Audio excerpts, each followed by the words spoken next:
Hello 2025 മികച്ച രണ്ടാമത്തെ സിനിമയ്ക്കുള്ള കേരള സംസ്ഥാന അവാർഡ് നേടിയ സിനിമയാണ് ഫെമിനിച്ചി ഫാത്തിമ. ഇതിൻ്റെ സംവിധായകൻ ഫാസിൽ മുഹമ്മദ് മികച്ച നവാഗത സംവിധായകനുള്ള അവാർഡും നേടി. ഇതിലെ അഭിനയത്തിന് ഷംല ഹംസയാണ് 2025 മികച്ച നടി. ആ സിനിമയാണ് നമ്മളിന്ന് കാണാൻ പോകുന്നത്. പൊന്നാനിയിലെ മനോഹരമായ കടലോര ഗ്രാമം, അവിടെ ഒരു കൊച്ചു വീട്. അവിടെ അഷറഫ് ഉസ്താദും ഉമ്മയും ഭാര്യ ഫാത്തിമയും 3 മക്കളുമാണ് താമസം. ഉസ്താദ് വെള്ളത്തിൽ മന്ത്രിച്ച് ഊതുകയാണ്. അയൽവക്കത്തെ സ്ത്രീയുടെ കൊച്ചിന് വിറക്കുന്ന പനിയാണത്രേ. അവരോട് സംസാരിച്ച് പിന്നാമ്പുറത്ത് നിൽക്കുകയാണ് ഫാത്തിമ. ഉസ്താദ് വിളിച്ചപ്പോൾ ഫാത്തിമ പോയി മന്ത്രിച്ചൂതിയ വെള്ളം അവൾക്ക് കൊണ്ടുവന്ന് കൊടുത്തു. ഉടനെ ഉസ്താദ് വിളിച്ചു, ഫാത്തിമ, പേസ്റ്റ് എവിടെ? ഫാത്തിമ നോക്കിയപ്പോൾ പേസ്റ്റ് ഫ്രിഡ്ജിന് മുകളിൽ. ഇതൊക്കെ വെച്ചെടുത്ത് വെച്ചൂടെ? ഉസ്താദ് പുലമ്പി. ഫാത്തിമ ധൃതിയിൽ ഉറങ്ങുന്ന കുട്ടികളുടെ അടുത്ത് പോയി എണീക്കാൻ പറഞ്ഞു. ഉടനെ ഉമ്മ വിളിച്ചു, ചായക്ക് വെള്ളം വെക്കാൻ പറഞ്ഞു. ഫാത്തിമ അടുക്കളയിലേക്ക് കയറി. മൂത്ത മോൻ വന്ന് ഉമ്മാൻ്റെ ഷഡ്ഡി എവിടെയെന്ന് ചോദിച്ചു. ഉടനെ രണ്ടാമത്തെ മോൾ വന്ന് പറഞ്ഞു, ഉമ്മ, ഈ ചെക്കൻ ബെഡ്ഡി പാത്തിക്കണ്. എൻ്റെ റബ്ബെ, ഈ ചെക്കനെ കൊണ്ടുള്ള ഓരോ ഇടങ്ങ് ചില്ലറയല്ല. എന്നിട്ട് മോളോട്, ഈ എന്താ ഇവിടെ നോക്കി നിൽക്കണ്, പോയി കുളിച്ച? അവൾ ചോദിച്ചു, അതിന് തോർത്തെവിടെ? ഒക്കെ ഞാൻ തന്നെ എടുത്തു തരണോ? മൂത്ത മോൻ വന്ന് ഞാൻ കഴുകിയെന്ന് പറഞ്ഞു. എന്നാൽ പോയി മാറ്റിക്കാം. ഫാത്തിമ അവനോട് പോയി ഡ്രസ്സ് മാറാൻ പറഞ്ഞു. മദ്രസയിൽ പോകാനൊക്കെ മൂത്രമൊഴിച്ചിട്ട് വന്നിരിക്കുക അവൻ. അനക്കൊന്ന് മന്ത്രിച്ചൂടി കൊടുത്തൂടെ? ഉമ്മ ചോദിച്ചു. എന്നിട്ടെന്തിനാ എൻ്റെ വായിൽ നീരീരാന? അവന് വല്ല കയറിട്ട് കെട്ടേണ്ടി വരും, ഉസ്താദ് ദേഷ്യത്തോടെ പറഞ്ഞു. ഉമ്മ ചെറിയ കുട്ടിയെ കഴിപ്പിച്ചു. അവരൊക്കെ മദ്രസയിലേക്ക് പോയപ്പോൾ ഫാത്തിമ പത്തിരി പരത്താൻ തുടങ്ങി. ഉമ്മ അങ്ങോട്ട് വന്ന്, ബാക്കി ഞാൻ ചെയ്യുക, ഈ ആ കിടക്ക മുറ്റത്ത് വിധിച്ചിട്ടോ എന്ന് പറഞ്ഞു. ഫാത്തിമ ബുദ്ധിമുട്ടി ബെഡ് വലിച്ച് പുറത്തേക്ക് നടക്കുമ്പോൾ ഉമ്മ ഒരു 10 റുപ്യ ഒരു മുട്ടായി വാങ്ങാനാണെന്ന് പറഞ്ഞ ഇളയ കുട്ടി പുറകെ കൂടി. എൻ്റെ കയ്യിൽ 50 പൈസ പോലും ഇല്ല, അപ്പോഴാ ഓൻ്റെ ഒരു 10 റുപ്യ. ഫാത്തിമ ഒരു കണക്കിന് ബെഡ് കൊണ്ടുവന്ന് ഒരു കസേരയിൽ ചാരി വെച്ചു. ഫാത്തിമ ഷീറ്റും മറ്റു തുണികളും അടക്കി വിരിച്ചു. ഉസ്താദും മക്കളും മദ്രസയിൽ നിന്ന് വന്നപ്പോൾ ഫാത്തിമ അവർക്ക് പ്രഭാത ഭക്ഷണം കൊടുത്തു. അത് കഴിഞ്ഞ് തൻ്റെ പങ്കുമായി പുറകുവശത്തെ ചവിട്ടുപടിയിൽ വന്നിരുന്ന് കഴിച്ചുകൊണ്ടിരുന്നു. മക്കൾ ഉമ്മാങ്ങൾ പോണെന്ന് വിളിച്ചു പറഞ്ഞപ്പോൾ ഫാത്തിമ അങ്ങോട്ട് മുൻവശത്തേക്ക് ചെന്നു. അവർ പോയപ്പോൾ പർദ്ദയും മൂടുപടവും ഇട്ട് ഇളയ കുട്ടിയെ അങ്കനവാടിയിൽ കൊണ്ടാക്കി. തിരിച്ചു വന്നപ്പോൾ ഉമ്മാനെ മുറ്റത്ത് വെച്ചിട്ടുള്ള ബെഡ് നോക്കാനേൽപ്പിച്ച് ഫാത്തിമ അടുത്ത വീട്ടുകാരോടൊപ്പം മറ്റൊരു ഉസ്താദിനെ കാണാനിറങ്ങി. ഉടനെ അകത്തുനിന്ന് ഉസ്താദ് വിളിക്കുന്നു. തിരിച്ചു വന്ന ഫാത്തിമയോടെ കിടക്കുകയായിരുന്ന ഉസ്താദ് ഫാൻ നോക്കി ആംഗ്യം കാണിച്ചു. സ്വിച്ച് ഓൺ ചെയ്ത ഫാത്തിമ, ഞാൻ നസീറാത്താടെ അടുത്തൊന്ന് പോകുന്നുണ്ട് ട്ടാ, ജമിലാത്തേക്ക് ഉണ്ട് കൂടെ എന്ന് ഉസ്താദിനോട് പറഞ്ഞു. വേഗം പോന്നാളി എന്ന് ഉസ്താദ്. സൂറാത്താനെയും ജമിലാത്താനെയും കൂട്ടി നടക്കുന്നതിനിടയിൽ എതിരെ ഒരാൾ വരുന്നത് കണ്ട് ഫാത്തിമ മുഖപടം വലിച്ചു മുഖത്തേക്കിട്ടു. ഇതിനിടെ ഒരു നായ വന്ന് ബെഡി കയറി നക്കാനും കടിക്കാനും തുടങ്ങി. ഫാത്തിമയെ കണ്ടപ്പോൾ ഉസ്താദ് പറഞ്ഞു, കണ്ട നായ്ക്കളും പട്ടികളും ബെഡി കയറി നിരങ്ങായിരുന്നു. നജസ്സായേക്കണ്, മണ്ണിട്ട് കഴുകാതെ പെരക്കകത്തേക്ക് കയറ്റണ്ട. എന്താ ചെയ്യുക റബ്ബെ എന്ന് വിഷമിച്ച് നിന്ന ഫാത്തിമയോട്, ഇജ്ജൊരു കാര്യം ചെയ്യുക, എൻ്റെ ചെരുപ്പ് എടുത്തുകൊണ്ട് വരിക. ഫാത്തിമ അകത്തുപോയി ചെരുപ്പുമായി വന്ന് ഉസ്താദിൻ്റെ കാൽക്കൽ വെച്ചു കൊടുത്തു. എന്നിട്ട് ഒരു വിധത്തിൽ ബെഡ് പൊക്കിയെടുത്ത് അലക്കുകല്ലിൽ കൊണ്ടുവന്ന് വെച്ചു. മീൻ മുറിച്ചു കൊണ്ടിരുന്ന ഉമ്മ, ഓൻ പള്ളി എന്ന് പറഞ്ഞതിന് മുമ്പ് എൻ്റെ പരിപാടിയൊക്കെ കഴിച്ചു എന്ന് പറഞ്ഞു. ബെഡ് എവിടെയാണ് കഴുകേണ്ടത് എന്ന് തിരിച്ചും മറിച്ചും നോക്കിയിരുന്ന ഫാത്തിമയോട്, മീൻ കറി വെച്ചോ എന്ന് പറഞ്ഞ ഉമ്മ അത് അവിടെ വെച്ചിട്ട് പോയി. ഫാത്തിമ പുരയിടത്തിൻ്റെ മൂലയിൽ കുഴി കുത്തി മേൽമണ്ണെല്ലാം മാറ്റി കുഴിയിൽ നിന്ന് മണ്ണെടുത്ത് കഴുകി മണ്ണിട്ട് ബെഡ് കഴുകി തുടച്ച് വീണ്ടും കസേരയിൽ കൊണ്ടുവന്നിട്ടു. പഴയ സാധനങ്ങൾ എടുക്കാൻ വന്ന സ്ത്രീയെ കണ്ടപ്പോൾ ഫാത്തിമ കൂട്ടിവെച്ച സാധനങ്ങൾ പുറത്തെടുത്ത് അവർക്ക് മുന്നിലിട്ടു. ഉമ്മ അവരുമായി വിലപേശിക്കൊണ്ടിരുന്നു. അവസാനം വില ഒത്തു വന്നപ്പോൾ ഉമ്മ, ഈ കുക്കർ ഞാൻ തരില്ലെന്ന് പറഞ്ഞ് അതെടുത്തു മാറ്റി. അവർ ദേഷ്യപ്പെട്ട് ഇറങ്ങിപ്പോയി. ഫാത്തിമ എടുത്ത സാധനങ്ങൾ മുഴുവൻ വീണ്ടും കെട്ടിപ്പറക്കി വെച്ചു. പുറത്തുനിന്ന്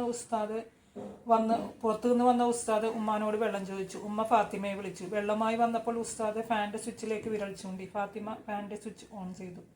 ഫാത്തിമ കുളി കഴിഞ്ഞ് പുറകുവശത്തെ പടിയിലിരുന്ന് ഭക്ഷണം കഴിക്കുമ്പോൾ കുട്ടീനെ വിളിക്കാൻ പോണില്ലെന്ന് ചോദിച്ചു ഉമ്മ. ഫാത്തിമ തിരിച്ചു വന്നപ്പോൾ ആങ്ങളെ ഗൾഫിൽ നിന്ന് വന്നിരിക്കുന്നു. സർപ്രൈസാണ്, ഞെട്ടിയില്ലേന്ന് ചോദിച്ചു.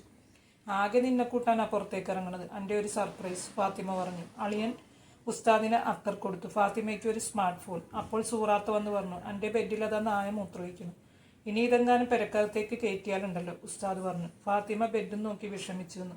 അന്ന് രാത്രി ഫാത്തിമ ബെഡില്ലാതെ തിരിഞ്ഞും മറിഞ്ഞും കിടന്നു. നീക്കി വെച്ച് നടുവേദനിച്ചിട്ട് വയ്യ, ഫാത്തിമ സൂറാത്താനോട് പറഞ്ഞു. ഈ ബെഡിപ്പം എന്താ ചെയ്യുക? സൂറാത്ത് ചോദിച്ചു.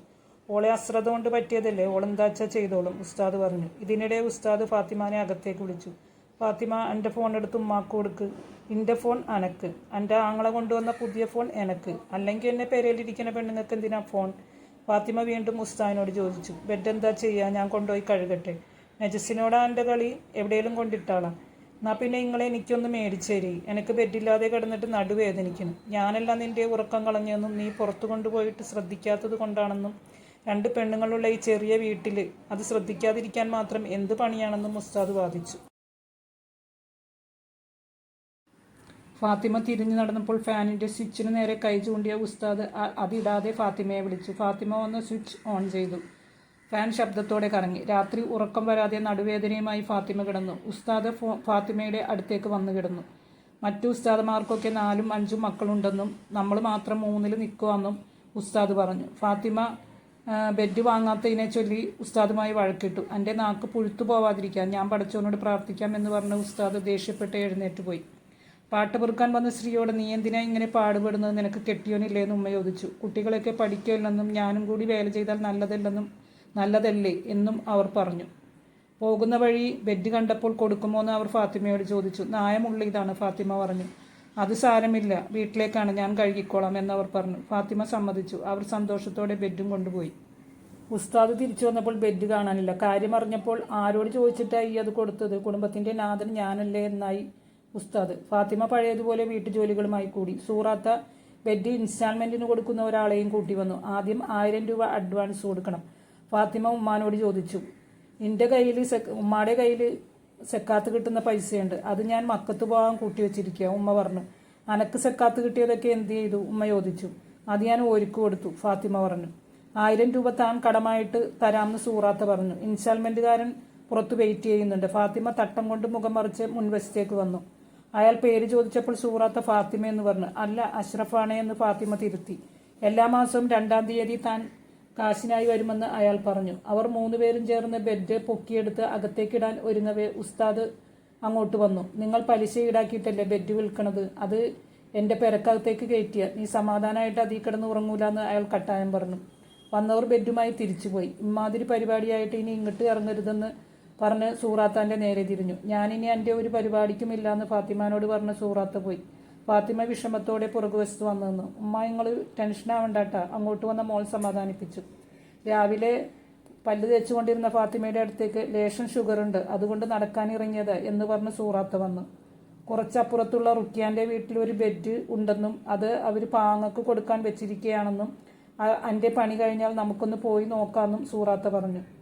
എൻ്റെ ഉമ്മാനെ പെട്ടിട്ടതും പടച്ചോൻ വിളിച്ചതും ഒക്കെ ഈ ബെഡിൽ കിടന്നിട്ടാണ്, റുക്കിയ പറഞ്ഞു. ഫാത്തിമക്ക് സന്തോഷമായി. എന്തായാലും ഒരു ബെഡ് കിട്ടിയല്ലോ. അപ്പോൾ ഇതിന് 19 വർഷത്തെ പഴക്കമുണ്ടല്ലോ എന്നായി സൂറാത്ത. ഒരു കവറ് തയ്ച്ചിട്ടാ പുതിയതായില്ലേ എന്ന് റുക്കിയാത്ത. ഫാത്തിമ സൂറാത്തയോടൊപ്പം ബെഡും താങ്ങി വീട്ടിലേക്കുള്ള ദൂരവും താണ്ടി ഒരു കണക്കിന് ബെഡ് വീട്ടിലെത്തിച്ചു. ആങ്ങളെ കൊണ്ടുവന്ന പുതിയ ബെഡ്ഷീറ്റ് വിരിച്ച് സന്തോഷത്തോടെ അതിൽ കിടന്നു. ഹാവു, എന്താശ്വാസം. ഫാത്തിമ അങ്ങനെ കിടന്നു ഒന്ന് മയങ്ങിപ്പോയി. ഉസ്താദ് വന്നപ്പോൾ ഫാത്തിമ വിവരം പറഞ്ഞു. റുക്കിയാത്തയുടെ വീട്ടിൽ നിന്നാണ്. എൻ്റെ ഫാത്തിമ, ആരേലും ഒഴിവാക്കിയ സാധനങ്ങൾ നിൻ്റെ പിരയിലേക്ക് കൊണ്ടുവരല്ലേ. ഇത് എങ്ങനത്തെ ബെഡാന്ന് അനക്കറിയോ? അനക്ക് ജാഫർഖാനെ അറിയോ? ഈ ജാഫർക്ക ഈ ബെഡിൽ കിടന്ന മയ്യത്തായത്. അതിനുശേഷം മൂപ്പരുടെ അനുജൻ സുലൈമാനിക്കാൻ്റെ ഭാര്യ ആസിയാത്ത, അവസാനം സൈനാത്ത. ചോര ഛർദ്ദിച്ച് മൂത്രമൊഴിച്ച് കിടന്ന ബെഡാണിത്. ഞാനാണ് ഒരുക്ക് അവസാനമായിട്ട് ഫാത്തിയ ഓതിയത്. ഓരോക്കെ ഇതിൽ കിടന്ന മയ്യത്തായത്. സൈനാത്ത മരിച്ചിട്ട് 40 ദിവസം പോലും ആയിട്ടില്ല. നീ ഇത് കൊടുത്തു ഒഴിവാക്കിക്കോ. നിവൃത്തിയില്ലാതെ ബെഡ് തിരിച്ചു കൊടുക്കാൻ ഫാത്തിമ സൂറാത്താനെ വിളിച്ചു. മേടിച്ച് തിരിച്ചു കൊടുക്കാനില്ലെന്ന് പറഞ്ഞ് സൂറാത്ത ഒഴിവായി. ഫാത്തിമ തനിയെ അത്രയും ദൂരം ബെഡും താങ്ങി റുക്കിയയുടെ വീട്ടിലെത്തി. വേണ്ടെന്ന് പറഞ്ഞപ്പോൾ ഇനി ഇത് ഇവിടെ വേണ്ട, നീ ആർക്കെങ്കിലും കൊടുത്തോ എന്നായി റുക്കിയ. ഫാത്തിമ വീണ്ടും നിന്നും നടന്നും കയറ്റം കയറിയും വീട്ടിലേക്ക് ബെഡുമായി തിരിച്ചു. ഇത് ജിന്നുള്ള ബെഡാണ്, അതുകൊണ്ടാണ് ഒരിത് ഒഴിവാക്കിയത്, ഉസ്താദ് പറഞ്ഞു. ഉടനെ ഒരു ഉണക്കത്തേങ്ങ മുറ്റത്തേക്ക് വീണു. ഉസ്താദിന് ഉറപ്പായി ജിന്നാണ്. അപ്പോൾ സൂറാത്ത ഫാത്തിമയെ അങ്ങോട്ട് വിളിച്ചു. ഉടനെ ഉസ്താദ് പറഞ്ഞു. സൂറാത്ത, ഇങ്ങളാണ് ഓളെ കുണ്ടിലും കുഴിയിലും കൊണ്ടിടുന്നത്. ഉടനെ സൂറാത്ത, കുഴി ഏതാ കിണറേതാന്ന് അറിയാത്തത് നിൻ്റെ കുഴപ്പമില്ലല്ലോ, അല്ലെങ്കിൽ തന്നെ ഓള് കുഴിയിലല്ലേ കിടക്കണത് എന്നൊരു മറുപടിയും കൊടുത്തു. നമ്മുടെ ഇൻസ്റ്റാൾമെൻറ്റുകാരൻ പഴയ ബെഡ് എടുത്തോളും, അയാൾക്ക് കൊടുക്കാമെന്ന് സൂറാത്ത പറഞ്ഞു. അയാളെ വിളിച്ചു. അയാൾ വന്ന് ബെഡ് കൊണ്ടുപോയി. ഫാത്തിമയ്ക്ക് അയാൾ പൈസ കൊടുത്തപ്പോൾ പുതിയ ബെഡ് വാങ്ങുമ്പോൾ അതിൽ കുറച്ചാൽ മതിയെന്ന് ഫാത്തിമ പറഞ്ഞു. രാത്രി ഉസ്താദ് ഫാത്തിമയുടെ വാതിലിൽ തട്ടി. ഫാത്തിമ തുറന്നില്ല. രാവിലെ കൊണ്ട് കോയാക്കയും റുക്കിയാത്തയും കൂടി വന്നിരിക്കുന്നു. അഷ്റഫെ, നമ്മൾ ഒരു ബെഡ് ഒരു ഉപകാരത്തിന് കൊടുത്തിട്ട് എൻ്റെ കെട്ടിയോള് അത് പൈസക്കാണ് വിറ്റിരിക്കുന്നത്. എൻ്റെ വാപ്പാൻ്റെ കാലത്തുള്ള ബെഡാണ്, അതെനിക്ക് തിരിച്ചു കിട്ടണം, അല്ലെങ്കിൽ അതിൻ്റെ കായ് വേണം, കോയാക്ക പറഞ്ഞു. ഉപ്പാക്ക് ഒരു 1000 ഉറുപ്പ്യ കൊടുത്തേക്കെന്ന് റുക്കിയ. ഗത്യന്തരമില്ലാതെ ഉസ്താദ് പൈസ എടുക്കാൻ പോയി. ഉടനെ കോയക്ക, അനക്കൊരു 2000 ഉറുപ്പ്യ ചോദിക്കായിരുന്നില്ലേ, അന്തവും കുന്തവും ഇല്ലാത്ത ജാതി എന്ന് റുക്കിയാടെ നേരെ തിരിഞ്ഞു. ഉസ്താദ് നുള്ളിപ്പെറുക്കി പൈസയുമായി വന്നപ്പോൾ കോയക്ക, ഇക്ക് വേണ്ട, ഓൾക്ക് കൊടുത്തേക്ക് എന്ന് റുക്കിയ തന്നെ നോക്കി പറഞ്ഞു. റുക്കിയാനെ നോക്കി പറഞ്ഞു. ഉസ്താദ് റുക്കിയാത്താത്ത നീട്ടിയപ്പോൾ എൻ്റെന്ന് ഫാത്തിമയല്ലേ ബെഡ് മേടിച്ചത്, ഫാത്തിമ തന്നാൽ മതിയെന്നായി. പള്ളിയിൽ വെച്ച് കാണാമെന്ന് പറഞ്ഞ ഉസ്താദിനെ ഉസ്താദെന്ന് പറഞ്ഞ് കോയക്ക റുക്കിയാനെയും കൂട്ടിപ്പോയി. ഉസ്താദ് ദേഷ്യം കടിച്ചു പിടിച്ച് ഫാത്തിമയെ നോക്കി. സൂറാത്താൻ്റെ മോള് ബാംഗ്ലൂരിൽ നിന്ന് വന്നു. അവളും ഫാത്തിമയുടെ മോളും മറ്റുമായി മൈതാനത്ത് ഡാൻസ് വീഡിയോ എടുക്കുന്നത് നോക്കി ഫാത്തിമ നിന്നു. അപ്പോൾ സൂറാത്ത അങ്ങോട്ട് വന്ന് ആരോ കുറി വെക്കുന്ന കാര്യം പറഞ്ഞു. ഫാത്തിമ പറഞ്ഞു, എൻ്റെ കയ്യിൽ കാശൊന്നുമില്ലല്ലോ. അപ്പോൾ സൂറാത്ത് പറഞ്ഞു, ഫാത്തിമ നീ എന്തായാലും ചേർന്നോ, 3ാമത്തെ കുറി എനക്ക് കിട്ടും, എനക്ക് ബെഡ് വാങ്ങാലോ. മാസം ഇങ്ങനെ മൂപ്പരോട് കാശ് ചോദിക്കണേ, എൻ്റെ കയ്യിൽ ഒന്നുമില്ല. ഫാത്തിമ സംശയിച്ചു. അപ്പോൾ സൂറാത്തയുടെ മകൾ ഷാനി പറഞ്ഞു, എൻ്റെ കയ്യിൽ എത്രയുണ്ടെന്ന് അറിയാവോ? അവൾ ഫോണിൽ കാണിച്ചു കൊടുത്തു. ഞാൻ വീഡിയോ ചെയ്ത് സമ്പാദിച്ചതാ, 10,000 ഉറുപ്പ്യ ഉണ്ടല്ലോ എന്ന് ഫാത്തിമ.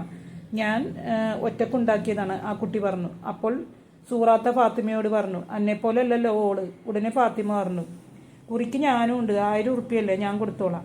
ഷാനി ചിരിച്ചുകൊണ്ട് പറഞ്ഞു, അപ്പോൾ നിങ്ങൾ എന്നെപ്പോലെ തന്നെ അല്ലേ? ഉടനെ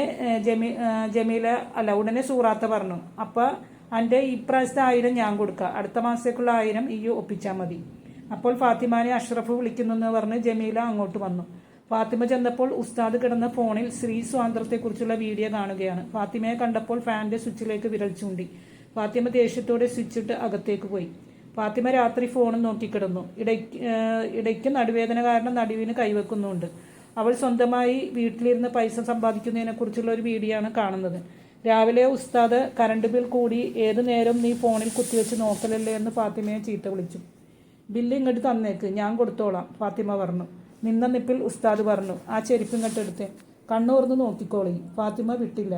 ഉസ്താദ് ഫാത്തിമയെ ദേഷ്യത്തോടെ നോക്കി പിറുപിറുത്തുകൊണ്ട് പോയി. അപ്പോൾ സൂറാത്ത വന്നു പറഞ്ഞു, എനിക്ക് ദുബായിക്ക് കോഴിയടക്ക് ഓർഡറുണ്ട്, എന്നെക്കൊണ്ട് ഒറ്റക്ക് പറ്റില്ല, ഈയും കൂടി കൂടിക്കോ, അതാകുമ്പോൾ എനിക്ക് കുറിക്ക് കൊടുക്കാനുള്ള പൈസയും കിട്ടും, എന്നാൽ വേഗം പണിയൊക്കെ തീർത്തിട്ട് പോരും. ഫാത്തിമ അലക്കലും മടിക്കലും തുടക്കലും പാത്രം കഴുകലും പാചകവും എല്ലാം കഴിഞ്ഞ് കുളിച്ച് വൃത്തിയായി സൂറാത്തയുടെ വീട്ടിലേക്ക് വന്നു. സൂറാത്ത അതിശയിച്ചു, നീ വന്നോ? ആന്ന്, പണിയൊക്കെ വേഗം തീർത്ത്. അവൾ സൂറാത്തയെ കോഴിയട ഉണ്ടാക്കാൻ സഹായിച്ചു. ഉസ്താദ് ഉച്ചയ്ക്ക് വന്നപ്പോൾ ഫാത്തിമയില്ല. ഫാത്തിമ സൂറാനെ സഹായിക്കാൻ പോയി. ചോറ് തന്നെ എടുത്ത് കഴിച്ചോളാൻ ഉമ്മ പറഞ്ഞു. ഉസ്താദ് തനിയെ ഭക്ഷണം എടുത്ത് കഴിച്ച് ഒന്ന് സംശയിച്ച് പാത്രവും എടുത്ത് അടുക്കളയിലേക്ക് പോയി. സൂറാത്ത ഫാത്തിമയ്ക്ക് അന്നത്തെ കൂലി കൊടുത്തു. ഫാത്തിമ വളരെ സന്തോഷിച്ചു. അപ്പോൾ സൂറാത്ത പറഞ്ഞു, എന്നാൽ പൈസ ഇങ്ങോട്ട് തന്നേക്ക്, കുറിയിലേക്ക് എടുത്തു വെക്കാലോ. പെട്ടെന്ന് ഫാത്തിമ പറഞ്ഞു, എന്നാൽ കുറി ഞാൻ നടത്തട്ടെ എന്ന്. ആദ്യത്തെ കുറി നിക്കെടുക്കാലോ, മറ്റത് എത്ര കാലം കാത്തിരിക്കണം, 2ാമത്തെ കുറി നിങ്ങൾക്ക് തരാം. നിങ്ങളും ഷാനി ഞാനും കൂടി ആകുമ്പോൾ 3 പേരായല്ലോ, ബാക്കി 7 പേരെ ഞാൻ ഒപ്പിച്ചോളാം. മറ്റേ കുറിക്കാരിയോട് നിങ്ങൾ എന്തെങ്കിലും പറഞ്ഞ് ശരിയാക്ക്, കിടക്കയില്ലാണ്ട് ഉറങ്ങാൻ പറ്റണില്ല. ഫാത്തിമ കുട്ടിയെ കൂട്ടാൻ ഡ്രസ്സ് മാറി വന്നപ്പോൾ ഉസ്താദ് ഷോൾ ചോദിക്കുന്നു. ഫാത്തിമ ഷോൾ എറിഞ്ഞു കൊടുത്ത് വേഗത്തിൽ പോയി. ഉസ്താദ് പള്ളിയിൽ പോകാൻ വിഷമത്തോടെ ചെരുപ്പ് വരുതി. ഫാത്തിമ കുറിക്ക് ആളെ ചേർത്തുകൊണ്ടിരുന്നു. ഫാത്തിമ കുപ്പിപ്പാട്ടക്കാരിയെയും പറഞ്ഞ് ചേർപ്പിച്ചു. പണ്ട് ഉമ്മ പിടിച്ചു വെച്ച പഴയ കുക്കറും അവർക്ക് കൊടുത്തു. ഉമ്മ ഫാത്തിമാനെ കൊണ്ട് എടുത്തു വെച്ച പൈസ എണ്ണാൻ പണ്ട് എടുത്തു വെച്ച പൈസ ഫാത്തിമയോട് എണ്ണാൻ പറഞ്ഞു. എല്ലാം നിരോധിച്ച നോട്ടുകളായിരുന്നു. നിങ്ങൾക്ക് ഇത് മോന് കൊടുക്കായിരുന്നില്ലേ? ഇപ്പം ഇതിന് പേപ്പറിൻ്റെ വില പോലും ഇല്ലല്ലോ, ഫാത്തിമ പറഞ്ഞു. അടുത്തൊരിടത്തെ വീടിന് കുറ്റിയടിക്കുന്നതിന് മുമ്പുള്ള പ്രാർത്ഥനയ്ക്ക് ഉസ്താദ് പോയി. ഒരു പെൺകുട്ടിയായിരുന്നു എഞ്ചിനീയർ. ഉസ്താദിനെ കണ്ടപ്പോൾ ഇയാളാണോ പ്രശ്നക്കാരനാണ് എന്ന് കൂടെയുള്ളയാൾ പെൺകുട്ടിയോട് പറഞ്ഞു. വരവുപോക്കിൻ്റെ കാര്യം പറഞ്ഞ ഉസ്താദ് തടസ്സങ്ങളുണ്ടെന്ന് പറഞ്ഞു. ഉടനെ അയാൾ പറഞ്ഞു, ഇങ്ങനെ ഓരോ കാരണങ്ങൾ പറഞ്ഞുകൊണ്ടിരുന്ന നിങ്ങളെ ആരും വിളിക്കാണ്ടാവും.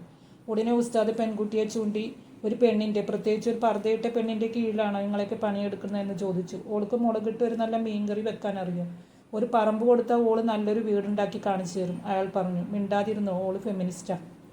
പർദ്ദയിട്ട ഫെമിനിസ്റ്റോ? ഉസ്താദിന് സംശയം. വീട്ടിലേക്ക് വന്ന ഉസ്താദ് ഫാത്തിമയുടെ കുറിയൊക്കെ തുടങ്ങിയെന്ന് കേട്ടു. അപ്പോൾ ഫാത്തിമ എനിക്ക് പൈസക്ക് ആവശ്യമുണ്ടെന്ന് പറഞ്ഞു. അയാൾ മുറിയിലേക്ക് പോയി. ഫാത്തിമയെ വിളിച്ച് ഫാനിൻ്റെ സ്വിച്ച് ഓൺ ചെയ്യാൻ പറഞ്ഞു. ഫാത്തിമ അങ്ങോട്ട് വന്ന്, നിങ്ങളെ കയ്യെന്താ പൊങ്ങൂല്ലേ, വേണമെങ്കിൽ ഇട്ടോളുണ്ട് എന്ന് പറഞ്ഞ് അടുക്കളയിലേക്ക് പോയി. ഉസ്താദ് ശബ്ദനായി നിന്നു. അയാൾ അടുക്കളയിലേക്ക് എന്ന് ഫാത്തിമയോട് ചോദിച്ചു, ഇജ് ഫെമിനിസ്റ്റാ? കുറച്ചു നേരം ആലോചിച്ച് എന്നിട്ട് ഫാത്തിമ പറഞ്ഞു, അതെ. ഉസ്താദ് തിരിച്ചു വന്ന് വിഷമത്തോടെ ഫാൻ ഓൺ ചെയ്തു. രാത്രി ഫാത്തിമ മറ്റുള്ളവരെല്ലാം ഫോണിൽ വിളിച്ച് നാളെ കുറി എടുക്കുമെന്ന് പറഞ്ഞു. ആദ്യത്തെ കുറി താൻ എടുക്കുമെന്നും പറഞ്ഞു. സന്തോഷത്തോടെ അവൾ സ്വയം ചിരിച്ചു. പിറ്റേ ദിവസം ബെഡ് വന്നു. ഉസ്താദ് അത് നോക്കിക്കൊണ്ട് ഉമ്മറത്തിരുന്നു, കൂടെ ഉമ്മയും. ഫാത്തിമ ബെഡിൻ്റെ ആളോട് പറഞ്ഞു, പൈസ ഞാൻ ഗൂഗിൾ പേ അയച്ചിട്ടുണ്ട്.